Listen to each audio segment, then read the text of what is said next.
to point out, the PH Live, the Pigeonhole software, it's a platform where not only one where you can submit your own questions, but if you see the questions of others that you think are relevant, interesting, vote for them, and this will increase their popularity and their likelihood of being taken up by the speakers.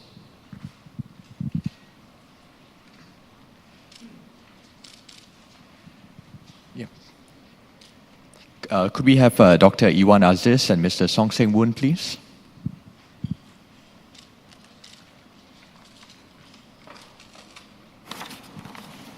Thank you. And a very good morning to everyone. As we enter the first month of 2014, we've had a rash of economic data that paints a very positive picture of the global economy. And it is becoming increasingly clearer that the United States economy, which has a tremendous impact on this part of the world, is likely to accelerate with very positive impact on our export picture. However, it is also clear that there are domestic challenges within the region. On the streets of Bangkok and many provincial cities in Thailand, we are seeing protests that could paralyze the forthcoming election. We have economic imbalances in many parts of the region, which could hold back the extent of economic recovery in the region. There are also major structural changes unfolding in this part of the world. For instance, we have multiple forms of integration. We have the top-down ASEAN-led regional economic integration initiatives like the ASEAN Economic Community, which are beginning to reach a critical point. We've got bottom-up integration efforts at the ground level, cross-border integration like Iskandar Malaysia and Singapore's increasing synergistic association, which is also reaching a critical point. So Southeast Asia and its economy is really at a very interesting turning point, and we are very fortunate this morning to have two long-standing observers who have researched and understood the regional economy in the context of the global economy for many, many years. Professor Ewan Aziz is currently with the Asian Development Bank Office for Regional Economic Integration, but today he is here speaking in his own personal capacity and in his capacity as a professor at the Johnson Graduate School of Management at Cornell University, so we will have the benefit of his frank and direct comments. And we also have Song Seng Woon, who is a household name in Singapore, and whose frequent commentaries laced with insight and wit have made him very popular in the media here in Singapore. What I propose to do is to invite the speakers to speak to a maximum of 15 minutes each, and then to open up for discussions and questions and answers. So if I may, could I ask Professor Ewan to begin? Yes? Thank you, Manu. First of all, let me congratulate the ISIS for organizing this, as Manu mentioned, very timely conference given what's going on in the world, but also in the region. Given the time constraint, I don't think I'm going to use the PowerPoint, even though the organizer asked me to prepare a PowerPoint, which I did. But I think given 15 minutes time, let me just summarize what I think what's going on in the region in the context of the global economy and so forth.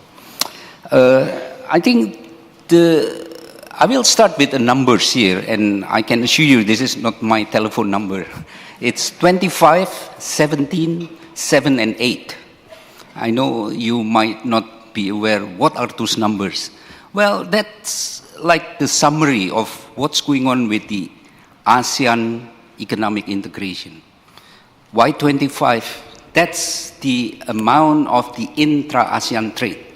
So if the ASEAN exporting 100, 25% of it is really within ASEAN. So that's the first 25. The second number is 17. What is 17? That's basically the intra-ASEAN FDI, foreign direct investment. So again, if the foreign direct investment is 100, 17% of it is within ASEAN. And of course, I'm talking about the 10 ASEAN countries. The next number is 7. What is 7? That's the intra-ASEAN or cross-border ASEAN equity investment, meaning how much is the Filipino investors invest in stock market in other ASEAN countries, in Malaysia, Indonesia, and so on. 7%. And the last number is 8. This is 8%. This represents the amount of the cross-border flows of debt, that is the bonds market. So 25, 17, 7, 8. Now, some of observers seems to be quite surprised with these numbers because they keep hearing about how ASEAN has been relatively successful as a regional cooperation and so forth.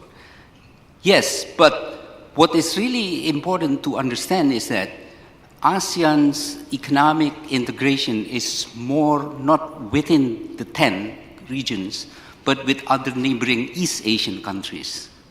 And I'm talking with the specification of +3, that is Korea, China, and Japan. Take, for example, the most widely discussed and sort of, talk about production network, because this is really one of the success story behind the ASEAN trade performance, production network. If you look at the production network in ASEAN, it's basically all related to the +3, either with China, Japan, and Korea. In fact, if we look at the evolutions from before the Asian financial crisis all the way until 2008, the collapse of Lehman, and then until today, there seems to be very interesting kind of evolution.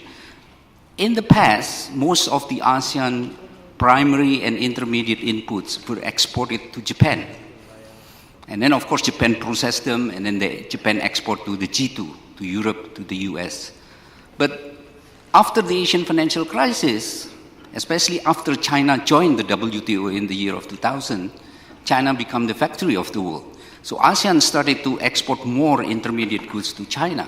And then China processed it, China exported to Europe, to the US. So that seems to be call it the standard pattern of the ASEAN trade in terms of the production network. Now, of course, everything started to change after the collapse of the Lehman in 2008, after the GFC, global financial crisis. All of a sudden, if we look at the trend of the export of ASEAN, direct export, not to the +3, in other words, the ASEAN direct export to Europe and to the US, and of course, mostly this is a kind of a trade that is based on the unilateral liberalization, not because of the regional FTAs and so forth, has been declining. Naturally so, because the demand from the US, demand from Europe has been weakening after the global financial crisis. Now, we all still remember the dark days of 2009. Any data on world trade in 2009 shows very, very depressing, because you see that the world trade volumes has been sharply down. It's even sharper than 2001, when the US was in crisis and so forth. Now, what is interesting is that if you compare with the patterns of the trade within ASEAN, of course, ASEAN volume trade also dropped in 2009. I think I cannot see any single country in the world in which the trade volume did not fall in 2009. So ASEAN was the same thing, it fell.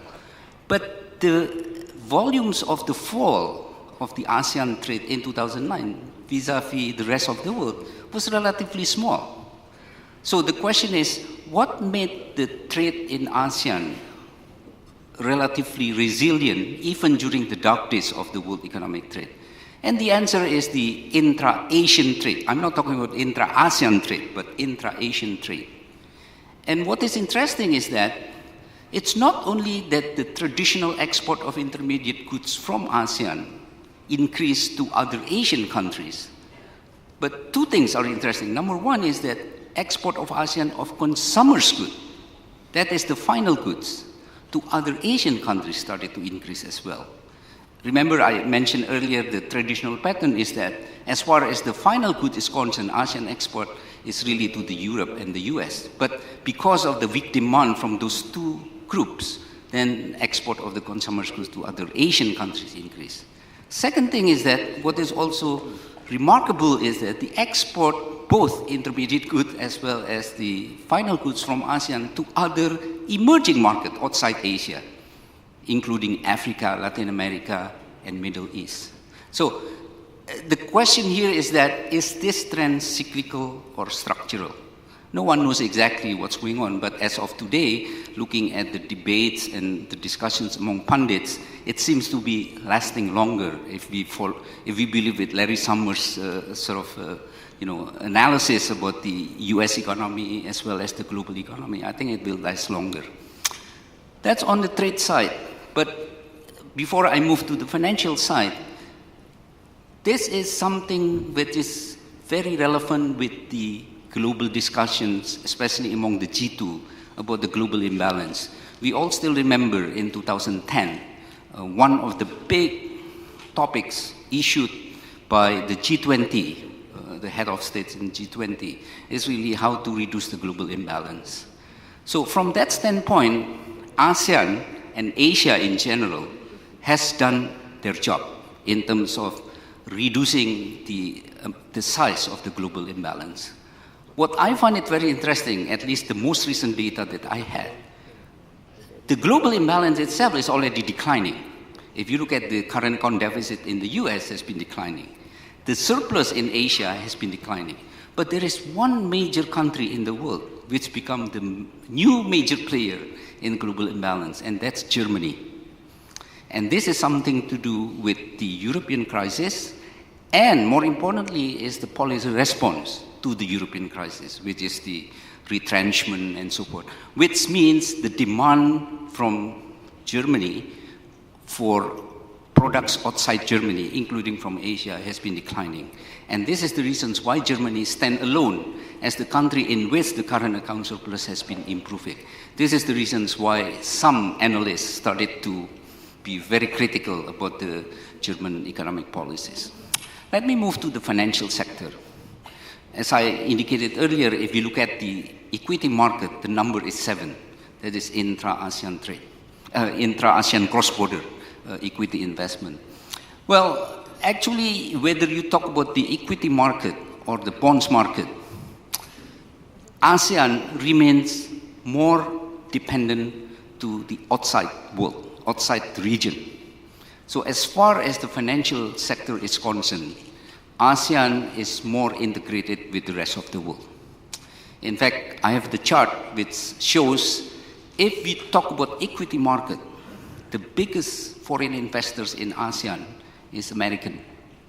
But if you talk about the bonds market, the biggest foreign investors in ASEAN are the European. Now, this brings me to the story about resilience, the financial resilience of the region of ASEAN.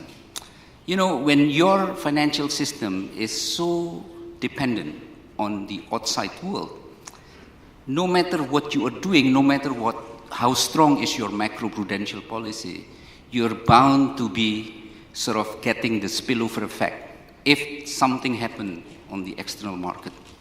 And this is exactly what happened during the Lehman collapse in 2008 and the European crisis in 2011.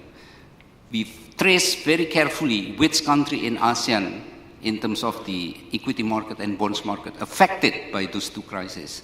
We found 5, 6 major ASEAN countries' financial market were affected by it. Naturally so, because we are so dependent on the external world. This is the reasons why we always sort of propose to strengthen the regional financial safety net, not only within ASEAN, but ASEAN Plus 3. I think most of you are familiar with the CMI and Chiang Mai Initiative Multilateralized. This is one of the examples of the regional financial safety nets, which can help. Again, I'm not saying that this is the only things, but this can add the macro-prudential policy which is taken in each country within ASEAN. And we all know now that the central bank across the regions are added with one more task, because in the past it's only price stability, but now central bank has to deal also with the financial stability. Now, what I'm saying is that each country's macroprudential policy has to be strengthened, but that itself may not be enough.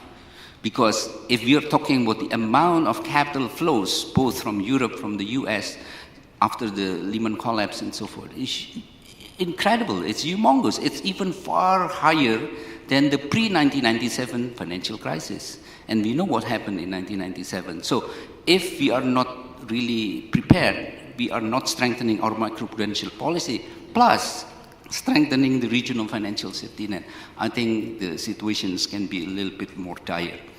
Let me move now to the last point, because before Manu cut me off, to a little bit long-term issues related to the ASEAN.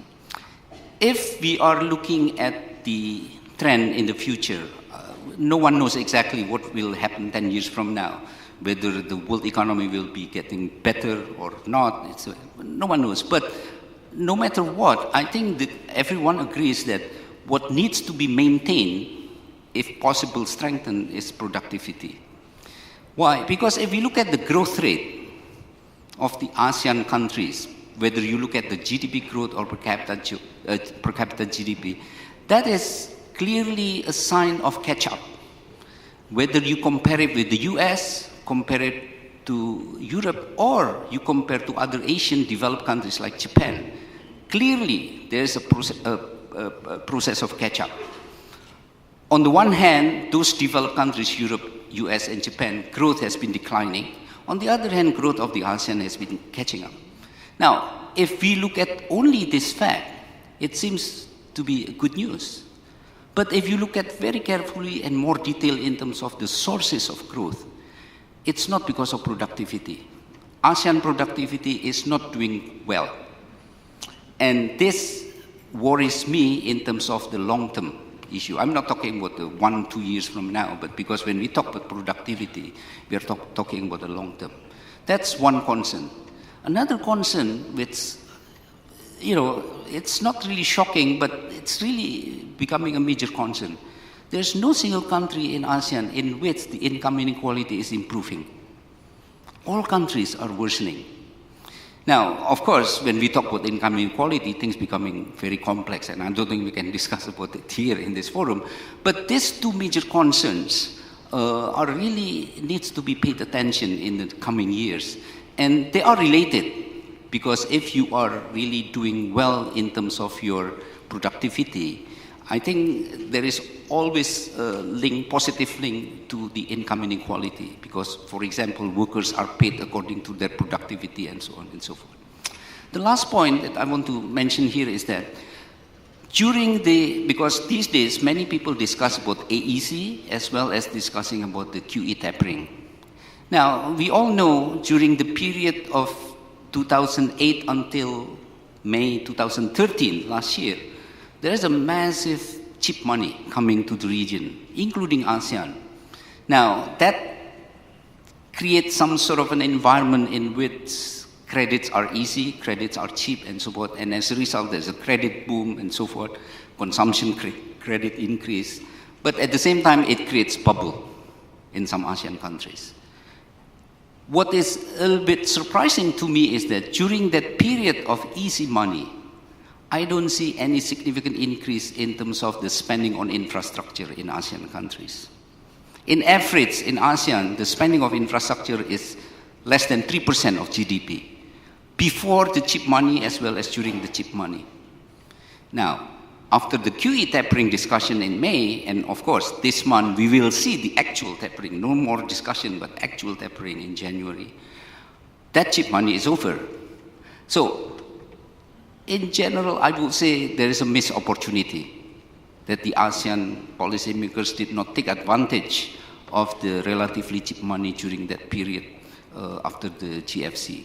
Because after the GFC, the major player, the major movers of all these capital inflows is not the banking sector, but it's really the fund managers, because this is going through the portfolio to the equity market, to the bonds market.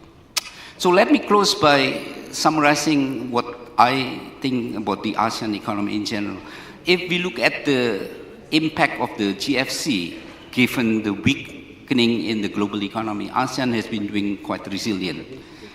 So far, ASEAN has not been affected so severely. Of course, I'm talking relatively speaking compared to other parts of the world.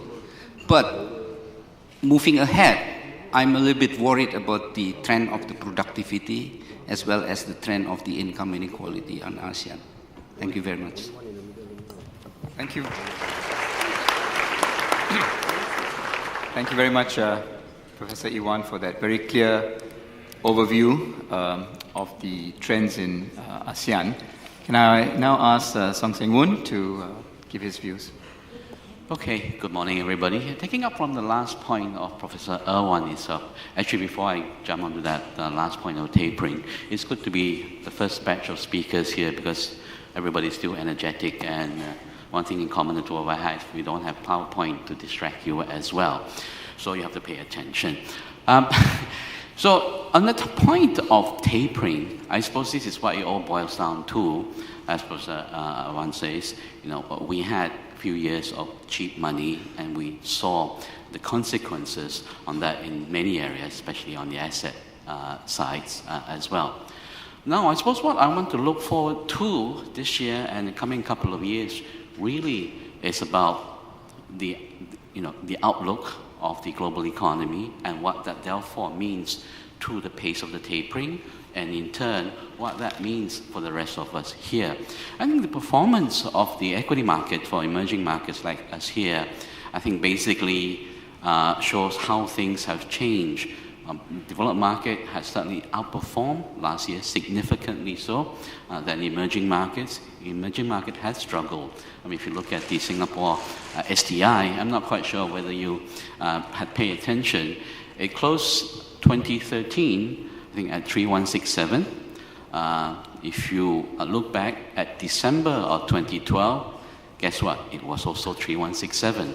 So we have several clients who call it got typo or not. It's just the same. I say, you go and buy 4D. You might try your luck to see when this can ever happen again.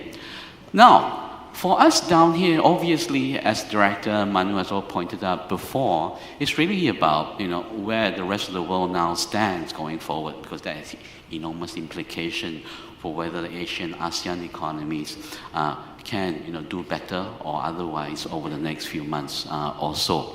So I'll just highlight some of the signposts that I typically use in my day-to-day work. Global economy, obviously, we see what is shaped by the US economy. At this point, I think looking at the basic numbers themselves, it looks encouraging.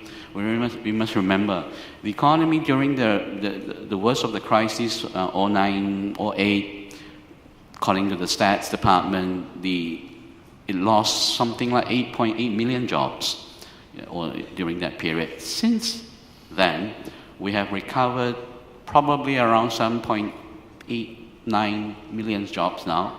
So this is assuming that nobody was added to. So the economy has only created that many jobs. So sometime this year, we will replace all that job that was lost.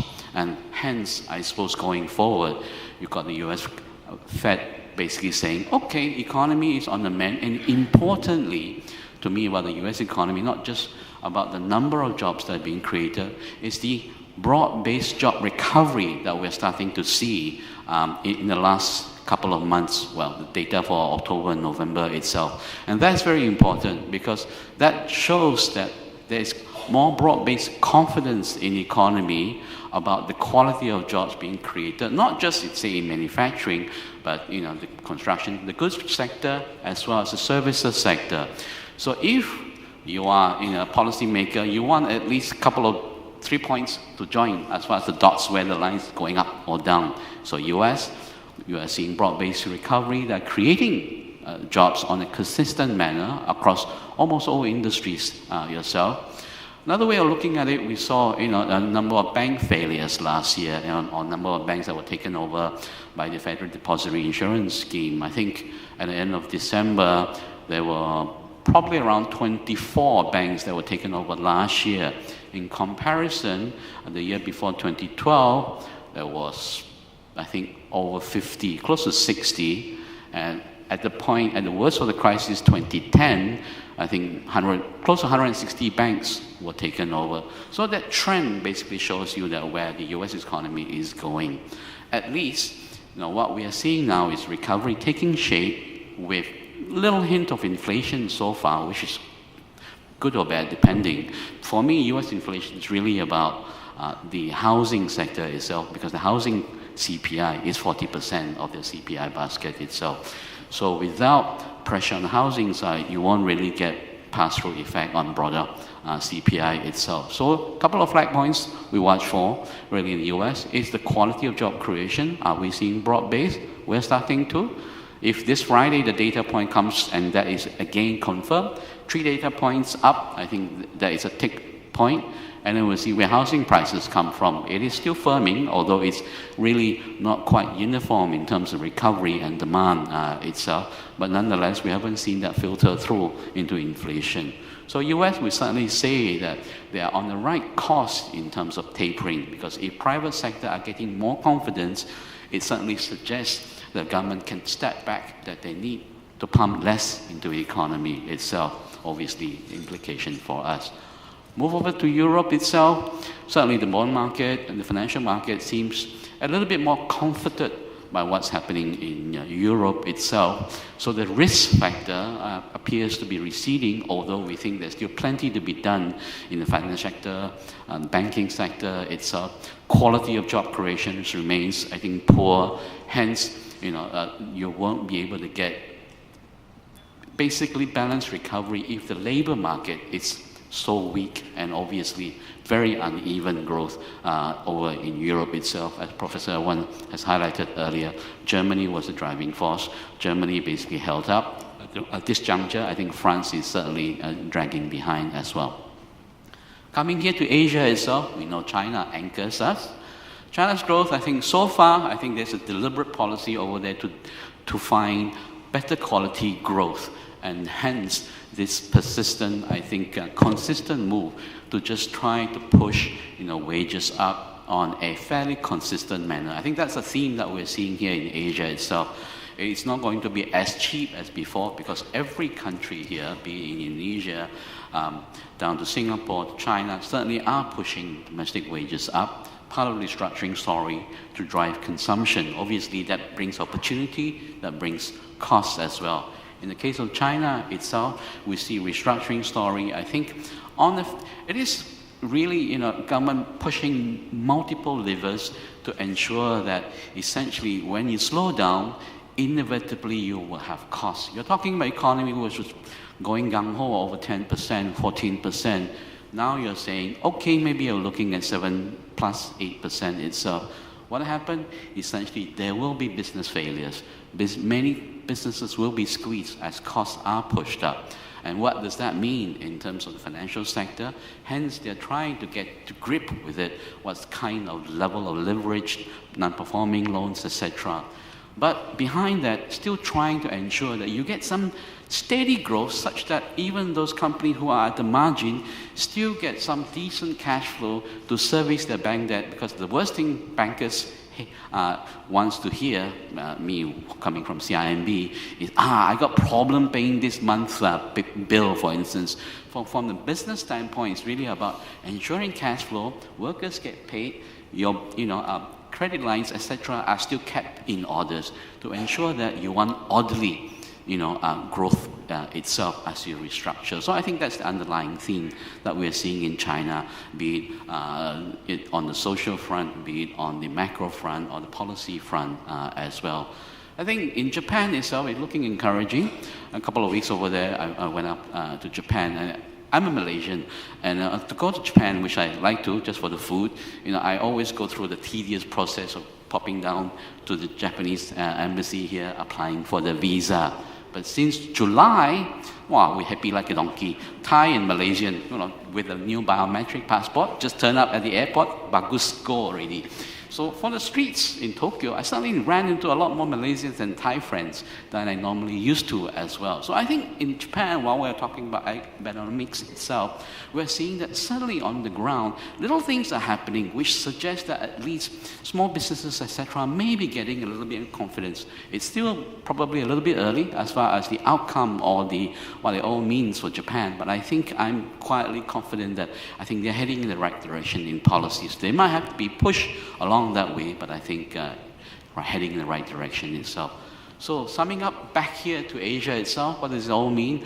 Obviously, when you are so used to so many years of cheap funding and easy liquidity, when these are certainly coming under pressure, it makes businesses, certainly financial institutions, sit up and pay a little bit more attention as well. Household, we are so used to the good old days of cheap credit, also are starting to basically being told to behave. So all these things will have consequences for economic activities. After all, what is economic growth? It's really about you and I and everybody going out spending, be it at the pub, be it at the bookshop, be it at the retail shop as well. So all these things we are seeing some signs. So in terms of the flagpole that I see, things like how busy the containers, the ports are, we're seeing certainly signs that it's not as robust over the last couple of months than the previous few months. Not quite sure whether this is because this is the tail end post-festive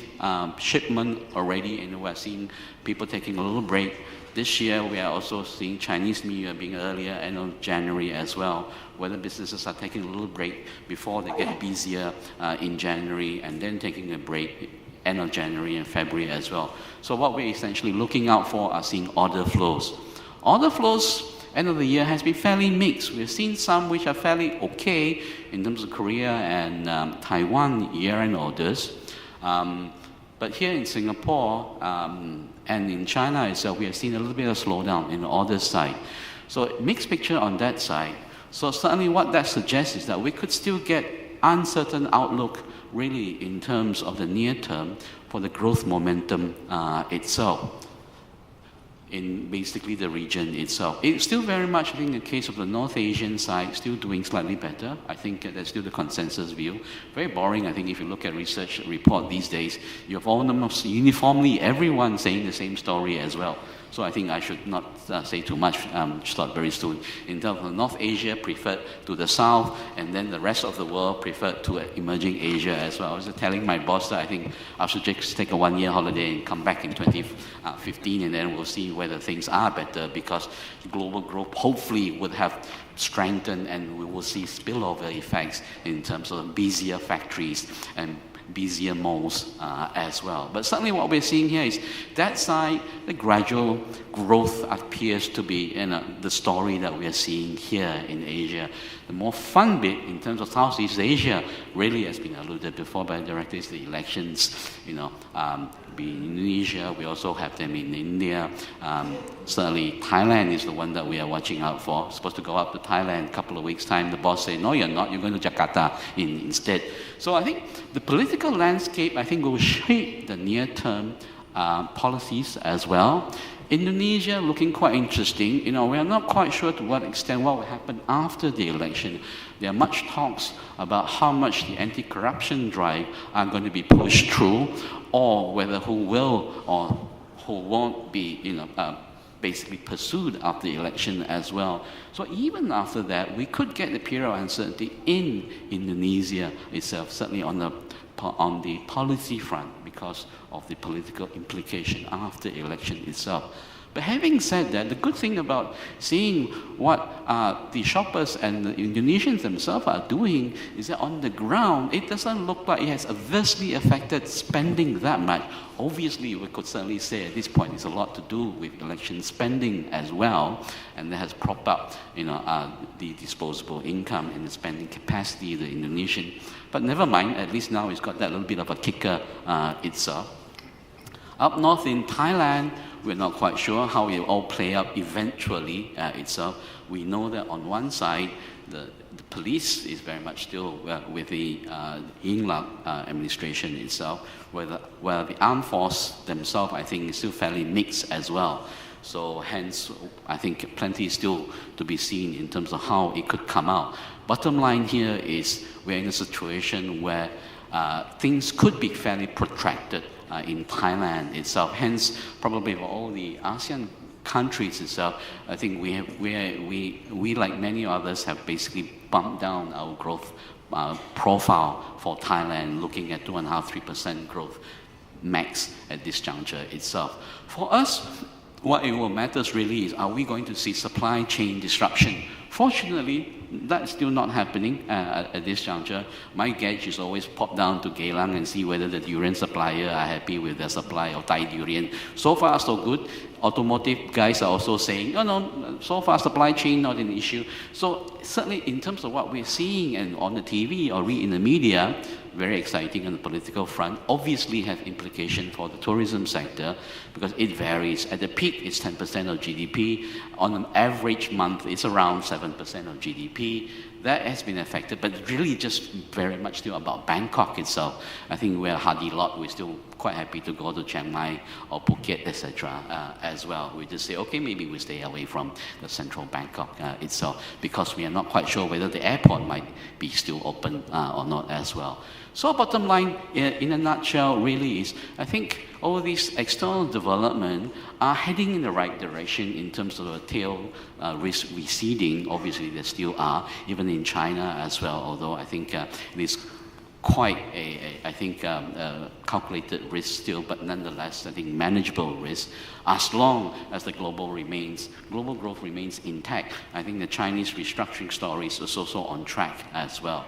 So boiling down here to Asia itself, it's just really about unwinding some of the excesses from the cheap money itself. Yes, household and some in certain areas, in certain countries, may be a bit leveraged, but relative to where we were 10 years ago, I think it's still quite manageable itself. It's just that at this juncture itself, it's just adjusting to a newer environment where tighter credit could put a little bit of a dampener in terms of the growth prospect itself. And the political environment may be a little bit more challenging, but there's still prospect. I think Indochina itself, if we look at it as a whole, yes, Thailand is a little bit more wonky at this point, but outside of that, even Vietnam, the story appears a little bit more intact.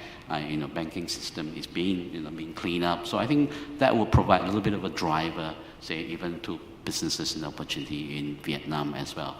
Well, Myanmar, I think that's a separate story. Visitor arrival has been going quite strong. It's always going with the eyes open. I think that still remains very much the case for the coming years as well. So I'll stop here. I think we'll lots to talk about.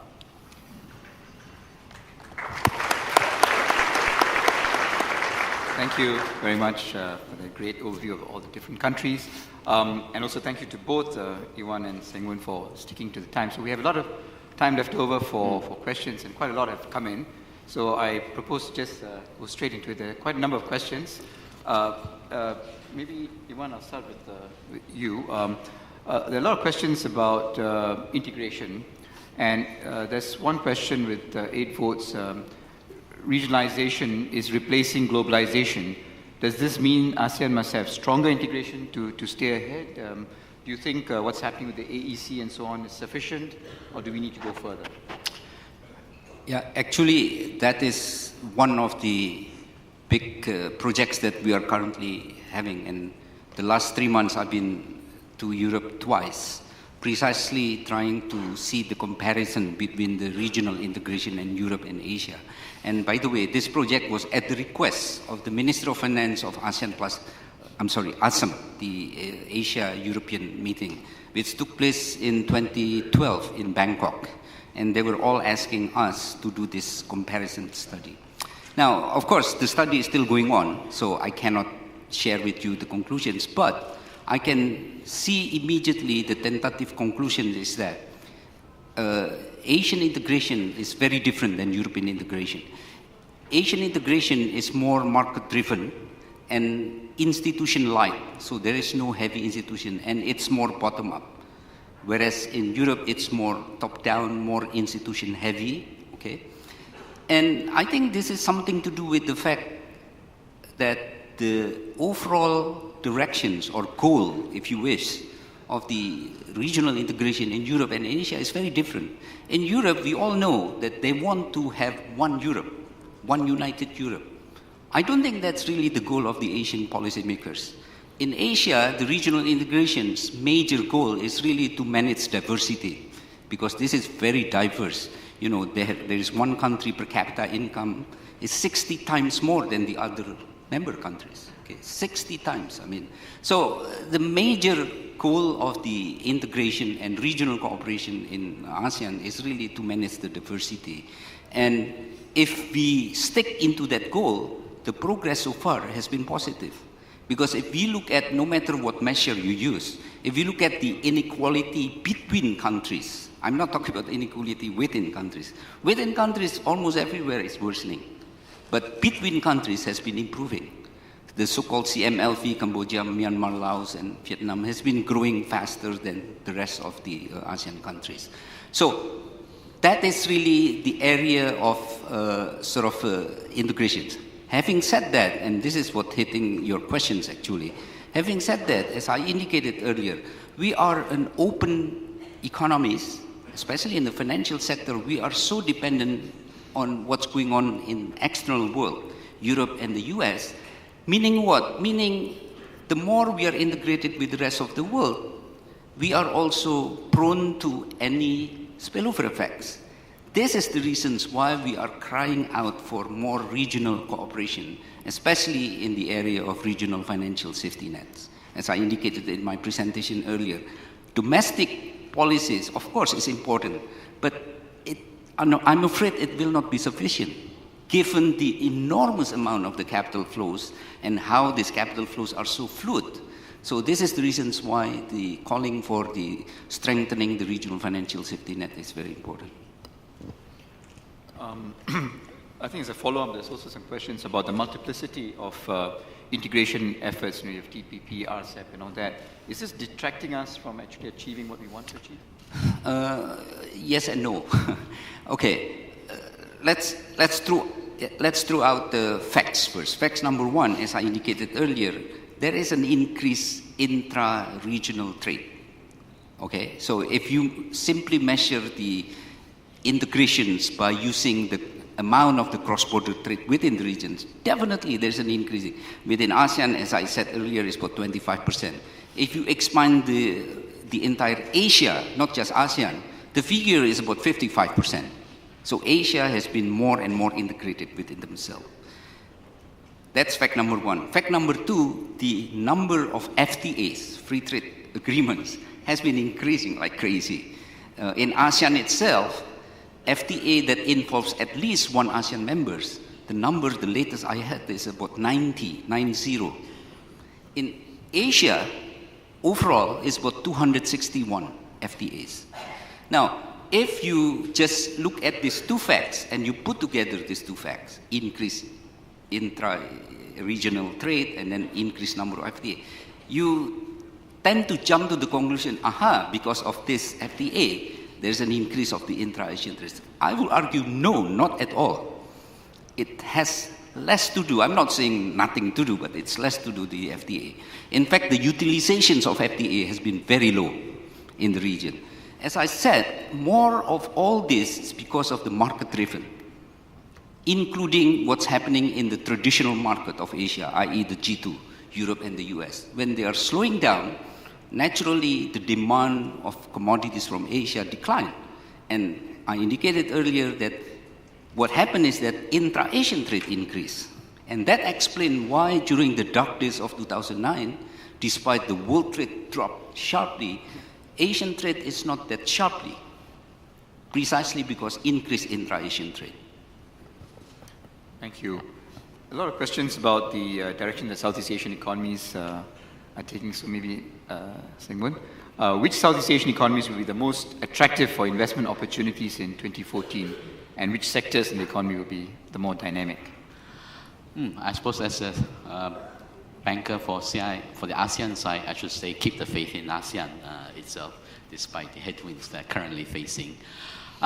Unfortunately, I think from an investment standpoint, probably still fairly challenging If you're an equity investor, you might still find that the next 6 months will be more of the same of the last 6 months itself, as worries about the impact of tapering, etc., starts to be realized itself, and as basically the restructuring domestic story itself still, I think, will likely be a challenge as far as the underlying growth story is concerned. So with the growth story still basically nothing to really shout about, many investment houses, us including, are basically still saying, okay, maybe you stick to the north side, you still very much still stick with Europe and in the US, where it is growth stories coming through that drive earnings as well.